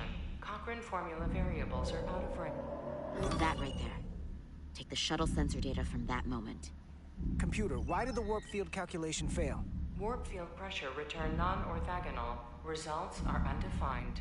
That doesn't help. Wait, what if we use a different ship? Put the Resolute into the simulation instead of the shuttle. Yeah, it should warp just fine. Unless... Computer, run the simulation with the Resolute. Resolute simulated. Computer, give me manual control on the warp power. Static field intensity, warp 1.1, 1.2, 1.3. Warp pressure is destabilized. Error in warp field calculation. The warp drive has experienced a system-wide cascade failure. Warp field collapsed. Subspace variance is out of tolerance. Cochrane formula results are undefined. Bingo. What-o? The same moment when the shuttle failed to warp, so did the ship. Whatever happened to the shuttle just happened to us. The Resolute will not sustain warp. We can't leave Hotari space.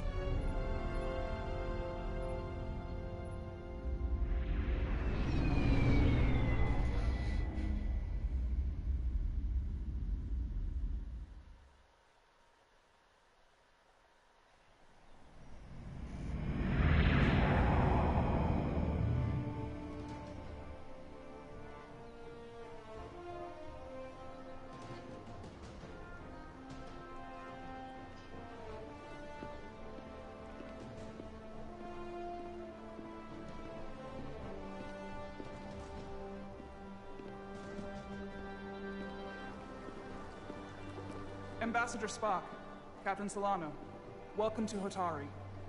We are honored you have come. My name is Tylos Altaris, Minister of Diplomatic Affairs. The honor is ours, and this is Commander Jara Rydick, first officer aboard the USS Resolute. You'll find she has a keen mind and unique insight into the dynamics between the Hotari and the Illydians. We are honored to be here, as representatives of the Federation. I'm so glad. These must be the representatives of the mighty Federation. The reigning authority in the galaxy. Or so we've been led to believe. Whether that's true or not remains to be seen. But, either way, we're grateful you've made the time to come to our little corner of the universe. And you are? This is Galvin, and this is Sidron, the heroes of the revolt in the mines.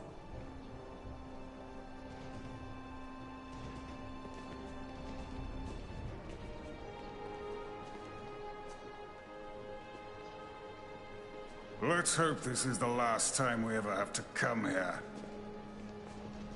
If you'll excuse me.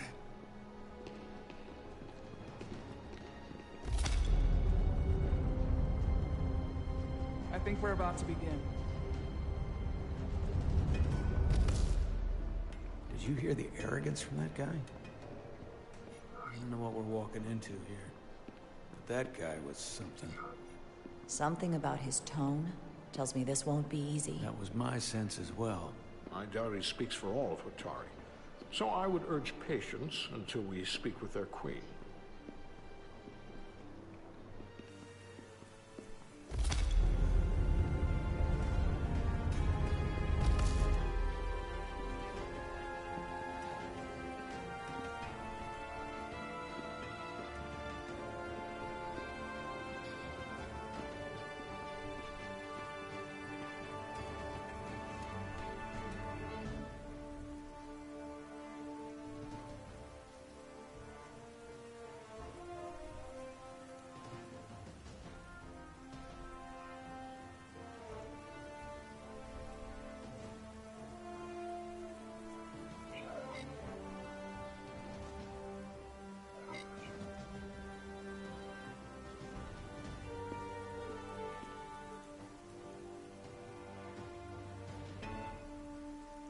Ambassador Spock, welcome to Hotari Prime.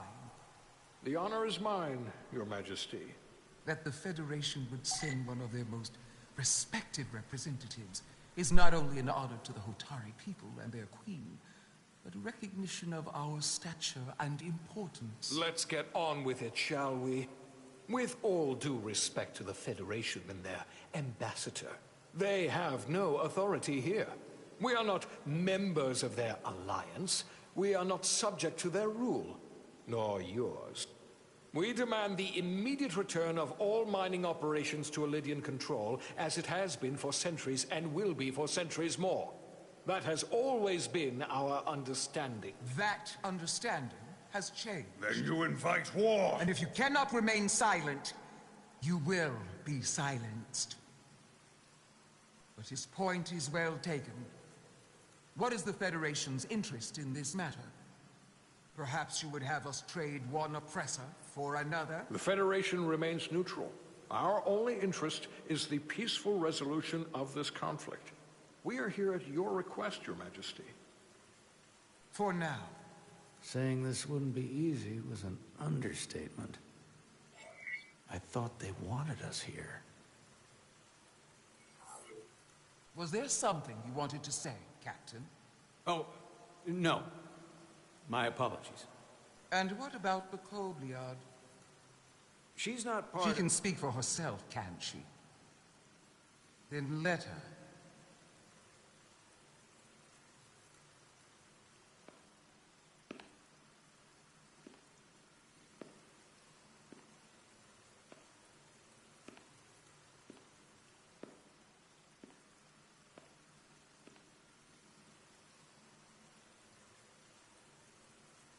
Now then, one should know their place.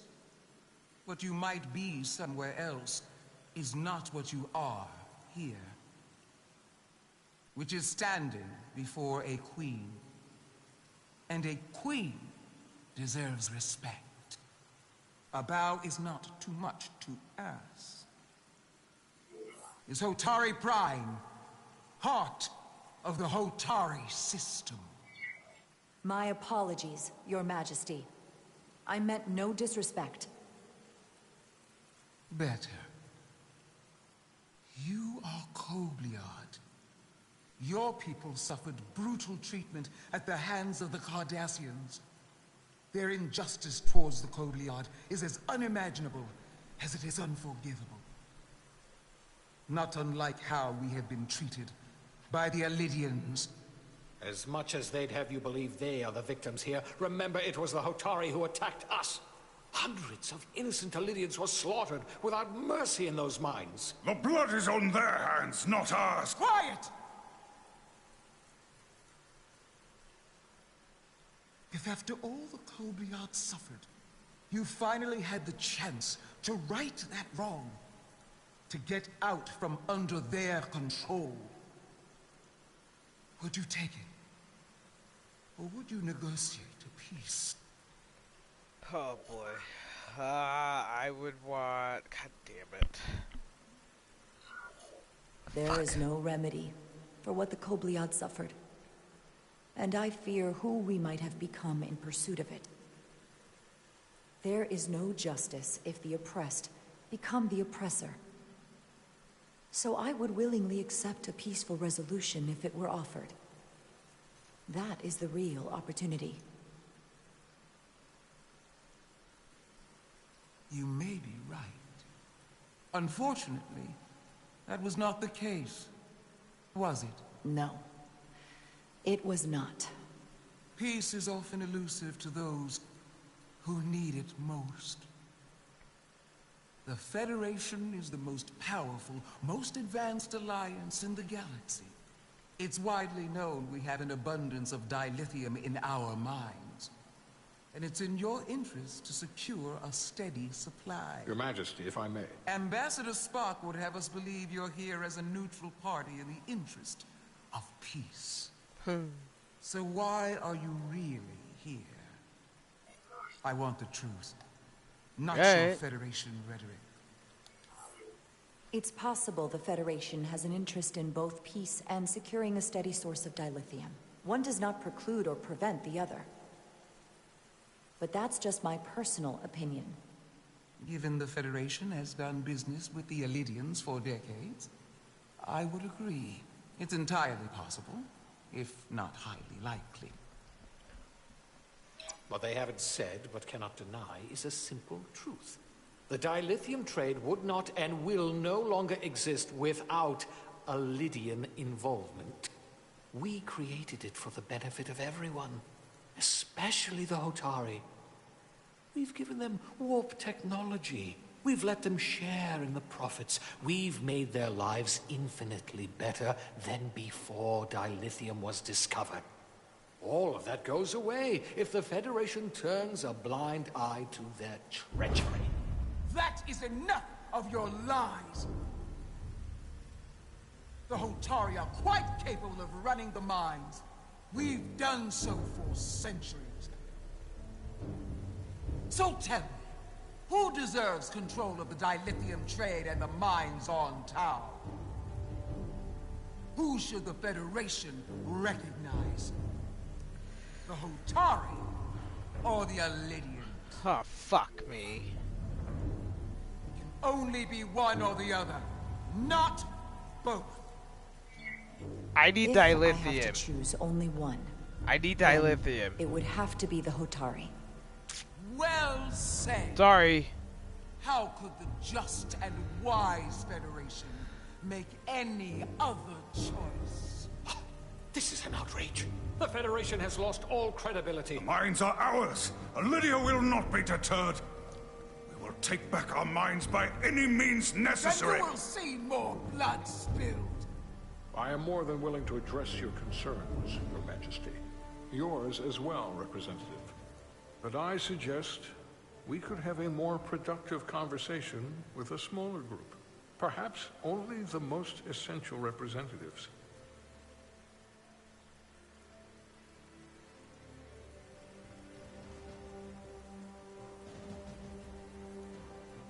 I suppose there is some sense to that.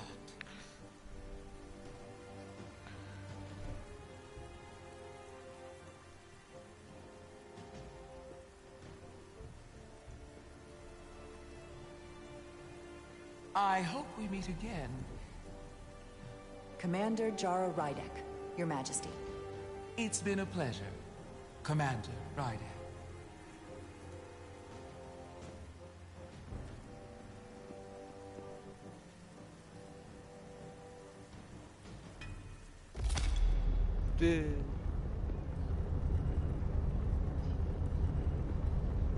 Spock and I will cover everything on the diplomatic front.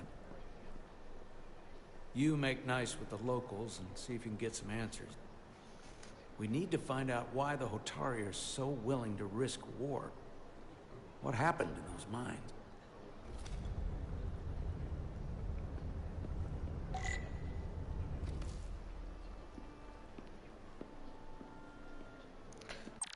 see where we at with everybody. Oh, we got everybody now. Okay. Except for one person. Okay.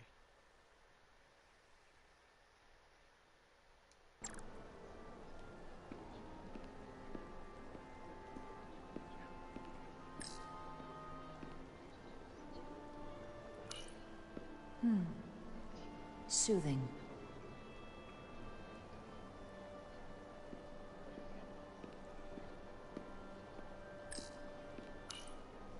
Commander, I'm glad you've chosen to side with the Hotari.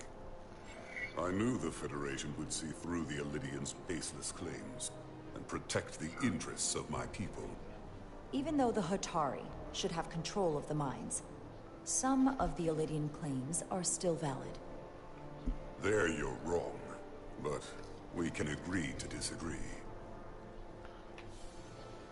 Agree to disagree. I assume you were there the day the mines were seized from the Elydians. Not seized. Reclaimed. And restored to their rightful owners. Yes, I was there. We had to be decisive. Before the Elydians could even realize their worst nightmares upon them. Were the Hotari miners armed during the revolt? I'm just trying to understand how it happened. If by that you mean armed with centuries of abuse and exploitation at the hands of the Elydians, then yes. Which doesn't really answer my question. We had them vastly overwhelmed from the start. They respect one thing above all else, and that is force. The greater the force, the more certain the outcome. Any talk of making peace is just that, and worth little without the strength to secure it. Which makes me wonder about your ship, the Resolute. Undoubtedly the Federation's finest warship. Ready to contend with anything the Illydians might have in store. Or is that not true? Maybe I've misjudged it. I wouldn't say state-of-the-art, but the Resolute is plenty capable and can hold its own against just about anything. Let's hope so.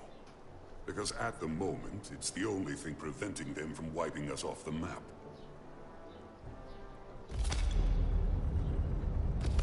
Sidron. A pleasure meeting you, Commander. I'm sure we'll cross paths again.